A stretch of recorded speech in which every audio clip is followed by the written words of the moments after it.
The story begins with a family that had been out of touch with me for years. Suddenly, I receive an invitation to my younger brother Mark's wedding, but the moment I step into the scene, everything goes terribly wrong. My father, with a drunk slur in his voice, declares I'm an embarrassment to the family. Then, my stepmother Jenny sarcastically asks how much I'm making these days, as if mocking my career. It's too much. So, I leave. But the night is far from over. Out of nowhere, 25 men rush in and start tearing down all the catering, yes, my catering, leaving 300 guests with nothing to eat. I couldn't help but remind them that they should have done their due diligence, considering I own the catering company. How could they not know that? I've worked my tail off to build this business. It all started with a modest food truck back in my college days, and now, years later, I'm running a full-service catering company. It's taken sleepless nights, relentless sacrifices, and over a decade of hard work to get here. But none of that mattered to them. Let's rewind a bit, 6 years to be exact, so you understand the full context. I haven't spoken to my father or stepmother in ages. My mom passed when I was 14, and within a year, my dad remarried Jenny. Jenny made it clear from day one, my mother's memory was not welcome in their home. My dad, eager to please, let her erase any trace of my mom. Tension was inevitable. My younger brother Mark, only 10 at the time, got close to Jenny, but I couldn't accept this sudden shift in our family dynamic. It wasn't long before my father and I began drifting apart. The real breaking point, though, came during my college years. Juggling part-time jobs to pay for school, I asked my father for help, just once. His answer? You need to learn responsibility. Meanwhile, he was fully funding Mark's education at a private university. The difference in treatment was clear. Jenny, with her constant condescension, never missed a chance to belittle me, calling my catering business a joke while praising Mark's so-called real career in finance. After college, I kept my distance. I would occasionally show up for holidays, but that was it. The final straw came 6 years ago when I learned they had sold our childhood home without even telling me. I only found out when they had already moved into a new place. Worse, all my mother's belongings, the things I wanted to keep, were gone. When I confronted my father, he brushed me off, telling me I was being overly emotional and needed to move on. That was when I decided to cut contact for good.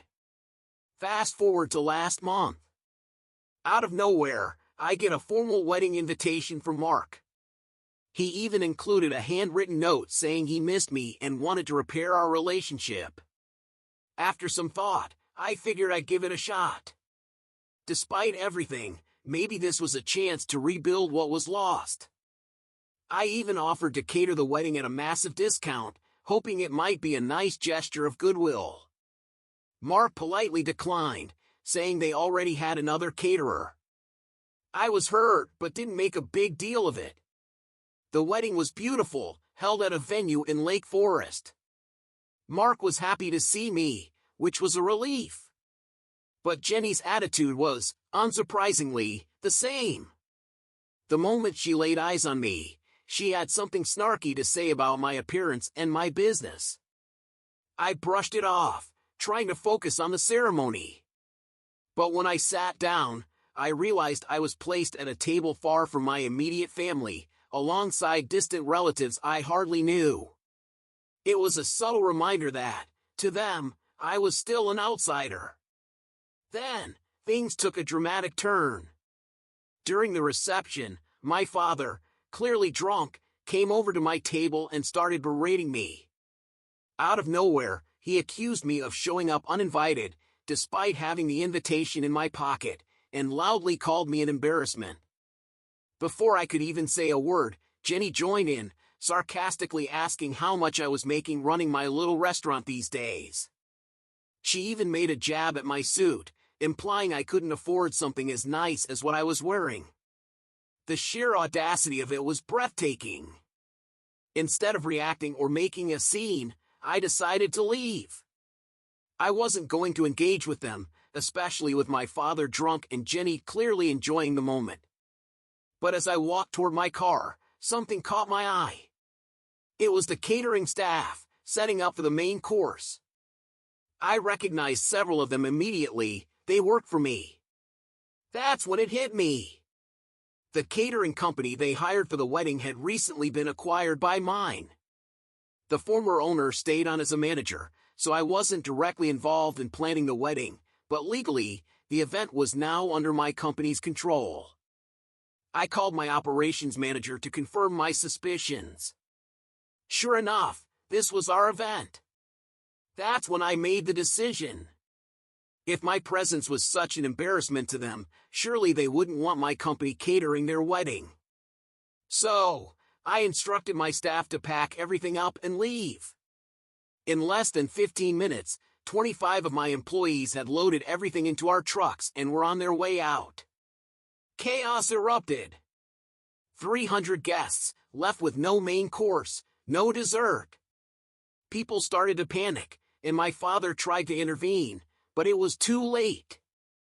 The contract they signed with the previous owner had a clause that allowed us to terminate services if there was any hostile or discriminatory behavior.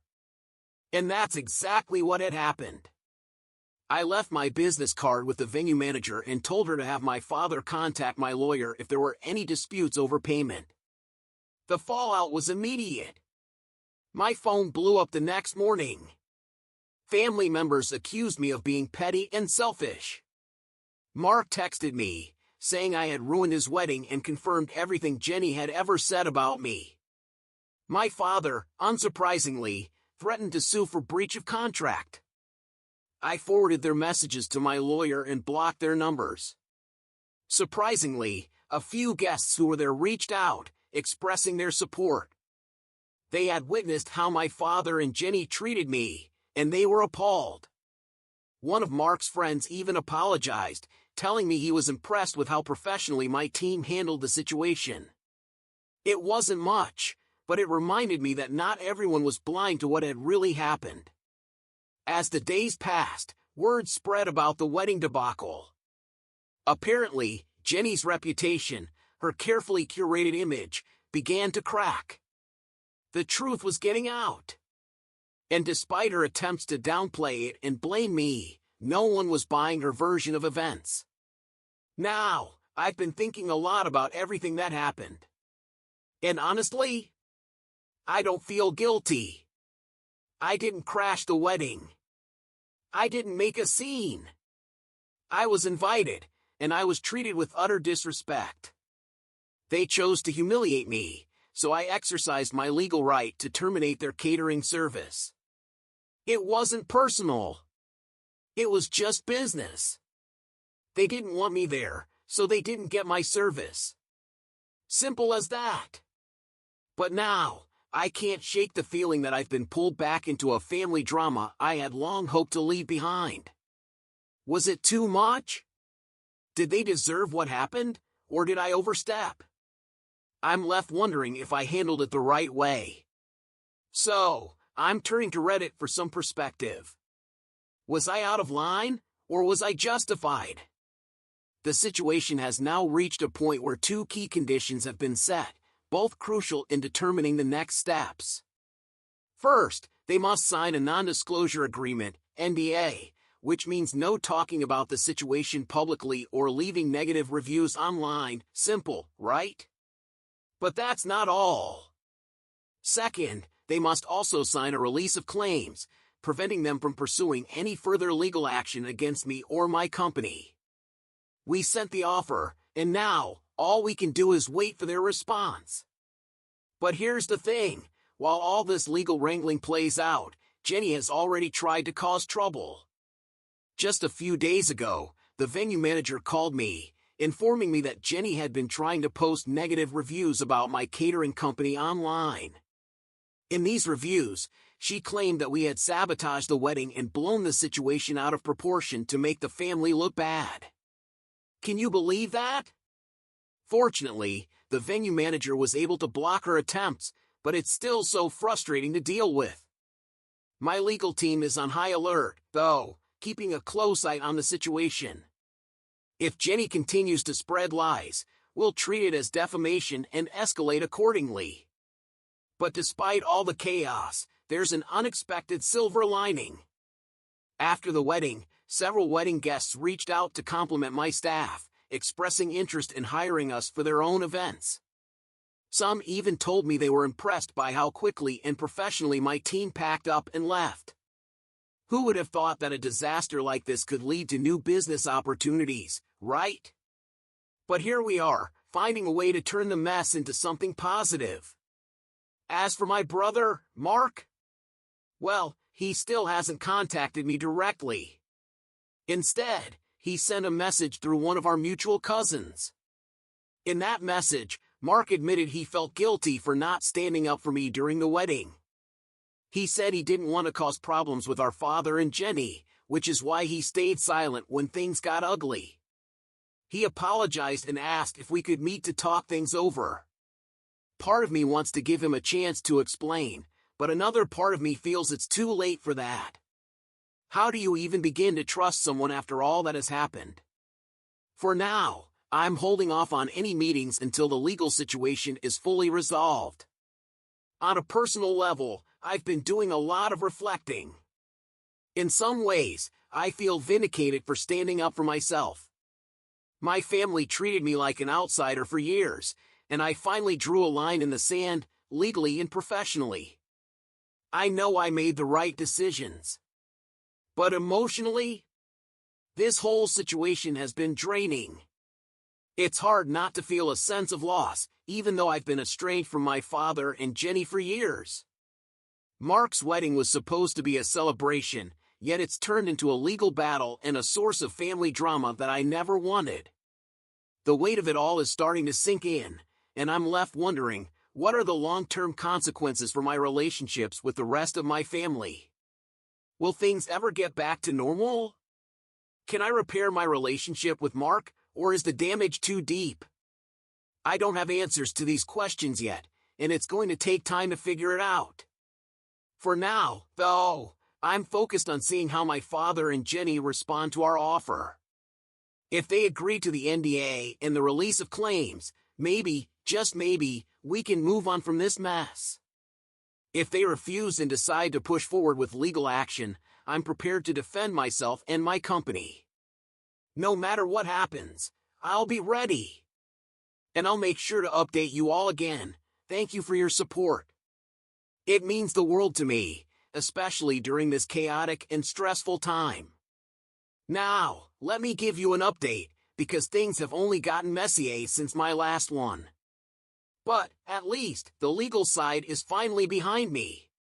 Before diving into that, though, let me backtrack and fill you in on something I recently learned. One of my business associates, who had worked with the wedding planner hired by Mark and Jenny, shared some shocking insights into what went down before the wedding. Apparently, the chaos didn't start with my arrival, it had been building for weeks. According to my associate, Jenny had been a nightmare to deal with from the very beginning. She insisted on making several last-minute changes to the flower arrangements, even though she'd already signed off on them. And that wasn't all, she went back and forth with the event planner over nearly every single detail. The wedding cake design? It was altered 3 times because Jenny couldn't make up her mind. And just days before the event, she demanded a complete overhaul of the seating arrangements. The event planner had to rearrange seating for over 300 guests, more than once. Not only was it inconvenient, but it was also incredibly costly. But wait, there's more. Jenny apparently had some serious tensions with the venue staff, making condescending remarks about their professionalism, complaining they weren't up to the standards she expected for such an upscale wedding. The irony? The staff were some of the best in the business, and the venue was known for its top-notch service. She even tried to get the band to play a different set list at the last minute, despite Mark and his fiancée having chosen all the songs months ago. It was one of those situations where Jenny had her hands in everything, making the entire planning process a nightmare for everyone involved. I couldn't help but feel a little vindicated when I heard all of this. The stress and confusion I felt at the wedding reception? That was just the tip of the iceberg compared to what the vendors had been dealing with in the weeks leading up to it. Now, back to the legal matters. Yesterday, my father's lawyer finally contacted us, and guess what? They agreed to accept our settlement offer. After what I assume was a long discussion between my father, Jenny, and their legal team, they decided to take the partial refund and sign the NDA. This morning, they signed all the necessary documents, and we processed the refund, 50% of their deposit, minus the costs already incurred for the food, staff, and travel. With that, the legal dispute has been resolved. The letter from the lawyer was formal, and there wasn't any apology or acknowledgement of what really happened. But honestly, I wasn't expecting one. The important thing is, they agreed to the settlement, and I won't have to worry about any further legal repercussions from them. But even though the legal matter is over, the personal fallout is still ongoing, and it's only getting worse. One of the more disturbing developments is that Jenny has been actively trying to undermine my business. Since the wedding, she's been calling several of my employees, trying to fish for information about how my company operates. Thankfully, my staff are loyal and know better than to engage with her, especially considering the circumstances. We've instructed all employees to direct any communications from my family straight to our legal department. But that's not all. Jenny has also reached out to some of my business partners on LinkedIn, spreading false claims about my character and accusing me of ruining her son's wedding on purpose. It's one thing to be angry, but it's another to try to sabotage someone's livelihood. Jenny has crossed a major line. As soon as we became aware of what she was doing, our lawyer sent her a cease and desist letter. We're taking this seriously because at this point, her actions are bordering on defamation. My legal team is ready to escalate if necessary, but I'm hoping the cease and desist will be enough to make her back off. Still, I wouldn't put it past Jenny to keep pushing, given her history of crossing boundaries. And perhaps the most surprising development came from my brother, Mark. I didn't expect much from him after the wedding, but it seems the fallout has hit his marriage as well. From what I've gathered through mutual acquaintances and a few cousins, Mark and his new wife already had their first major fight over what happened at the wedding. Apparently, she was horrified by the way our father and Jenny treated me, and she confronted Mark about it after the wedding. She told him, in no uncertain terms, that he should have stood up for me and that allowing our father and stepmother to humiliate me was unacceptable. According to what I've heard, she feels strongly that Mark needs to grow a spine and stand up to our father and Jenny. This led to a significant argument between them, to the point where they postponed their honeymoon to work through the issues. I don't know much more than that, but it's clear that Mark is being forced to face the reality of the situation, and that includes re-examining his relationship with our father and Jenny. I can't help but feel a strange mix of emotions about this. On one hand, it's a relief to know that someone else saw what happened for what it truly was. It's validating to hear that Mark's wife was just as appalled as I was by our father and Jenny's behavior. But on the other hand, I feel bad for Mark. He's in a tough spot, and while I'm angry with him for not standing up for me, I can't ignore the fact that he's caught in a whirlwind of emotions of his own. I know Mark's been under so much pressure from our family for years.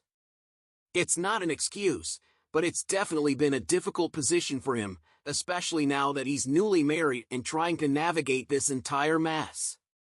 And as for me, well, I'm focusing on moving forward.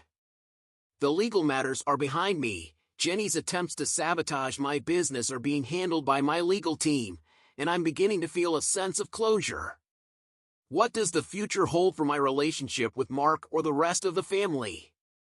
Honestly, I don't know. But right now, I'm taking things one day at a time. For now, I'm just grateful. Grateful for the support I've received from my staff, my business partners, and even some family members who've reached out privately to offer words of encouragement. It's been a long road, but I'm hopeful. I'm hopeful that this chapter is finally coming to a close. Thank you again for all the support. Hey everyone, I hope you're all doing well. I just want to start by saying thank you. Your comments, messages, and all the support I've received since sharing my story, it's meant more to me than words can express. The past week has been truly transformative, and I feel it's time to share how things have evolved, how life has taken some unexpected turns since my last update. Yesterday, I sat down with Mark for coffee. To be honest, I wasn't sure I was ready for it, but I knew it was necessary. We both knew this conversation was long overdue. It was emotional, raw, one of those moments that changes everything. And then, Mark broke down. He apologized. He apologized for years of enabling Jenny's behavior, for standing by while our father played favorites. I saw him shaken. He was carrying so much. I always knew Mark loved me, but hearing him admit that he had allowed Jenny to dictate our family dynamic, that was huge. Mark shared something with me that I hadn't expected. He told me that Jenny had been controlling their family dynamic through financial manipulation for years. For years! She had convinced our father to put most of their assets in her name, including partial ownership of Mark's condo. Mark had no idea this was happening. He felt blindsided, completely betrayed. It explained so much, the tension, the frustration, the sense that he was living under a lie. He thought he had control over his life, but Jenny had been pulling the strings all along. Now, Mark's finally aware of it, and he's taking steps to regain his independence. He's working with a financial advisor. I couldn't be prouder of him for that. It's a big move. He's ready to make changes. During our coffee, Mark also told me about a breakthrough with his wife. She contacted me privately later in the day to share some good news. They're going to couples counseling. It seems Mark is finally finding his voice, standing up to Jenny in ways he never did before. They're actively looking for a new condo, one that will be entirely in their names, no ties to Jenny. What a relief that was to hear. They're setting boundaries, taking back control, and it looks like they're building a future where they're calling the shots, not Jenny. Oh, and it gets better. Mark's wife mentioned they're planning a small vow renewal ceremony in a few months. This is huge, because it won't just be about their love, but about redefining what family means to them. They're taking active steps to reshape their family dynamic, leaving behind the toxicity that Jenny and our father brought into our lives. As for Jenny and our father, well, they've surprisingly gone quiet since signing the NDA. Through some mutual acquaintances, I've learned they're facing consequences in their social circles. Apparently, they've been telling a very different version of our family story, painting me as the villain. But guess what? People are starting to question their narrative. The consequences of their actions are finally catching up to them. Their social standing, something they valued so much, is in jeopardy. It's strange to see, isn't it? They built their identity around their reputation, and now it's all unraveling because of their own choices. This entire experience has taught me so much. It's taught me the importance of setting boundaries with toxic family members, even when it feels impossible. Yes, sometimes standing firm in your truth, even when it causes chaos in the short term, is the right choice. I've learned that standing up for myself has led to unexpected growth, not just for me, but in my relationships with others. And hearing your stories, how many of you have faced similar struggles, has been a source of comfort. I'm not alone in this. Life is too short for toxic relationships. But it's never too late for genuine reconciliation with those who truly want to change. So, looking ahead, I plan to keep my boundaries firm with Jenny and my father. They've shown me who they truly are, and I have no desire to re-enter that dynamic. But with Mark? With other family members willing to interact respectfully? There's hope. There's a chance we can reconnect. Especially now that Mark understands the need for healthier boundaries. And speaking of moving forward, business-wise, things are better than I could have imagined. After the wedding incident, I received several inquiries from potential clients who were impressed by how we handled the chaos. Can you believe it? My reputation has actually been strengthened, and we're experiencing a surge in bookings. It's incredibly rewarding to see the hard work I've put into this company paying off, to know that my dedication is being recognized. I also took the time to meet with my employees. I wanted to make sure they felt supported and acknowledged for their professionalism through this whole ordeal. The feedback was heartwarming. Many of them expressed how much they appreciate the company culture we've built together. It reinforced for me just how important it is to treat your employees well, to create a positive work environment. I'm proud of what we've built. As for future family events, well, I'll continue to keep my boundaries with Jenny and my father, but I'm excited about the possibility of reconnecting with Mark and others who are ready to build a healthier relationship. It's a fine line to walk, but I'm hopeful.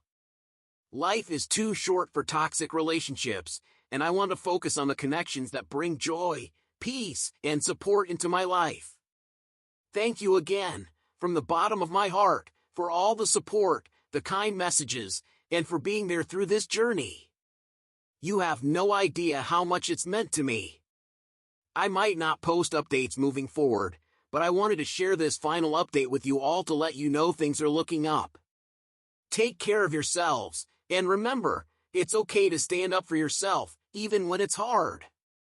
You never know how it might inspire someone else to do the same.